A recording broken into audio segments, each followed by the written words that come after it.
Good morning. आज हम अध्ययन करेंगे भावनात्मक विकास के बारे में या इमोशनल इंटीग्रेशन के बारे में। तो ये जो इमोशनल इंटीग्रेशन है, ये भावात्मक विकास, ये बहुत ज़रूरी है, क्योंकि यदि व्यक्ति भावनात्मक रूप से मैच्योर है और वो एडल्ट है, तब उसके अंदर अपनी भावनाओं की फीलिंग होने लगती है और उस फीलिंग के साथ साथ उसके अंदर रिस्पॉन्सिबिलिटी भी आती है, जो कि उसको समाज के प्रति और अन्य लोगों के प्रति एक उत्तरदायित्वपूर्ण व्यवहार करने के लिए प्रेरित करता है। If we are emotionally mature adults, we are able to feel our emotions, acknowledge them and take responsibility for their appropriate expression in a way that still leaves us feeling whole। तो इस प्रकार जो संज्ञानात्मक विकास है या जो भावनात्मक विकास है, ये जो डेवलपमेंट है, ये आदमी के मस्तिष्क में होता है और ये जीवन में बौद्धिक विकास से ज़्यादा ज़रूरी है।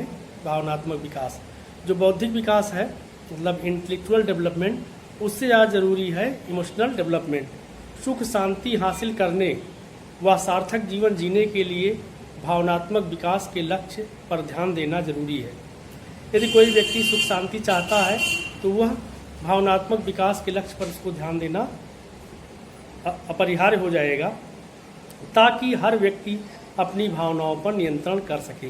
जब तक हमारे अंदर इमोशनल इंटीग्रेशन नहीं रहेगा या इमोशनल हमारा डेवलपमेंट नहीं रहेगा, तब तक हम अपनी भावनाओं पर नियंत्रण नहीं रख पाएंगे।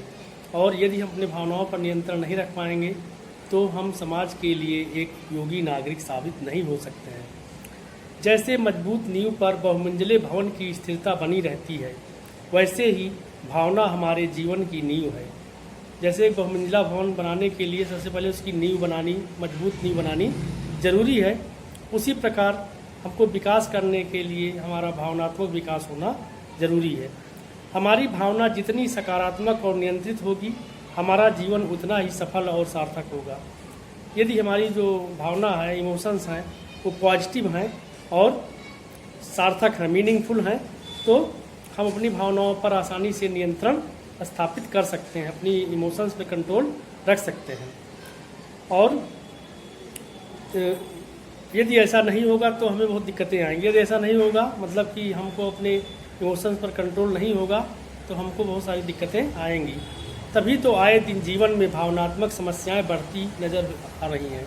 इसमें जो भावनात्मक समस्याएं हैं वो बढ़ती नज़र आ रही हैं। इसका रीज़न ये है कि व्यक्ति को अपनी भावनाओं पर नियंत्रण नहीं है, अपने संवेगों पर, अपने भावनाओं पर उसे नियंत्रण नहीं है।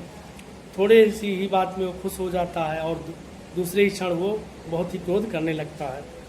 आपके व्यवहार में आपकी भावनाएं जैसे क्रोध, ईर्ष्या, उल्लास, खुशी, निराशा, पीड़ा कैसे अभिव्यक्त होती है। जो हमारी भावनाएं हैं, मतलब क्रोध, एंगर, जीलस, और इसके अलावा जो हैप्पीनेस है और जो निराशा है और जो पीड़ा है, ये सब कैसे अभिव्यक्त होते हैं। अगर ये सही तरीके से इनका अभिव्यक्तिकरण है, इसका जो एक्सप्रेशन है वो सही तरीके से है, तो इसका मतलब हमारा भावनात्मक विकास हुआ है, हमारे अंदर भावनात्मक एकता है या इमोशनल इंटीग्रेशन है। यदि इनका सही तरीके से उल्लेख नहीं होता है, सही तरीके से अभिव्यक्ति नहीं होता है, तो इसका मतलब कि हमारा भावनात्मक विकास नहीं हुआ है। अब इसके अतिरिक्त और बहुत चीज़ें हैं, जैसे इसका सीधा प्रभाव मनुष्य के अवचेतन मन पर पड़ता है।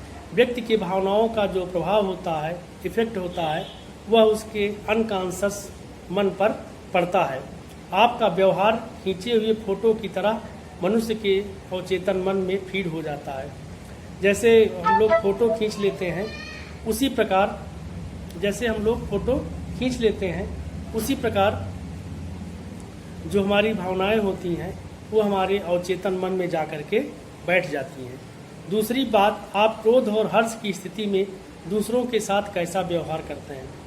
अगर हमको क्रोध आ जाए या हमको बहुत खुशी मिल जाए तो हम दूसरों के साथ कैसा व्यवहार करते हैं, ये हमारी भावनात्मक विकास को जो है इंगित करता है कि हम कितने भावनात्मक रूप से विकसित हैं।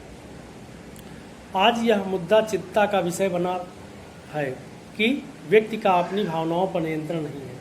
आज यह देश के लिए, समाज के लिए और सबके लिए एक चिंता का विषय बना हुआ है कि हमारा नियंत्रण भावनाओं पर नहीं है, और यदि हमारा नियंत्रण भावनाओं पर नहीं है तो हमको समाज में और हर जगह समस्याएं ही आएंगी। आज यह मुद्दा चिंता का विषय बनता जा रहा है कि हमको अपनी भावनाओं पर नियंत्रण नहीं है। इन्हीं स्थितियों में व्यक्ति निराशा से अपने जीवन को कुंठित कर देता है।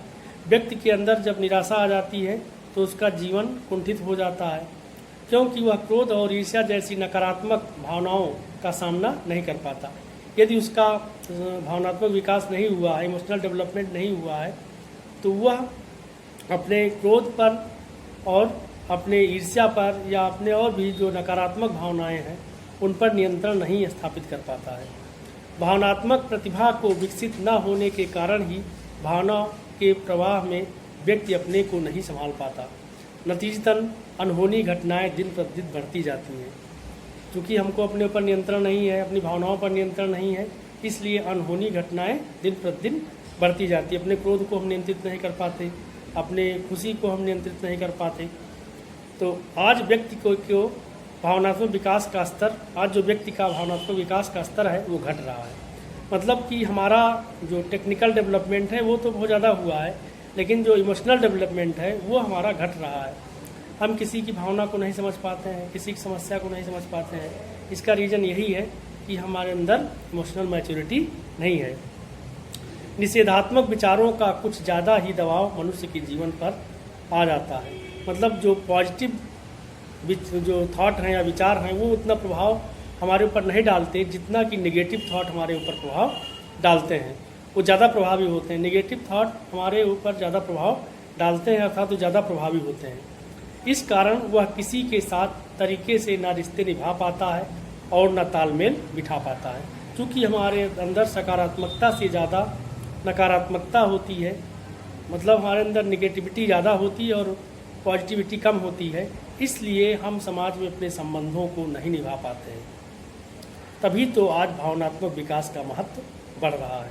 तो आज जो समाज में भावनात्मक विकास का महत्व बहुत ज़्यादा है, क्योंकि इससे अपने संवेगों पर, भावनाओं पर नियंत्रण करके हम समाज को कुछ अच्छा चीज़ दे सकते हैं और समाज में अच्छा व्यवहार कर सकते हैं। तो मनुष्य के लिए भावनात्मक विकास बहुत ज़रूरी है। आज इतना ही, धन्यवाद।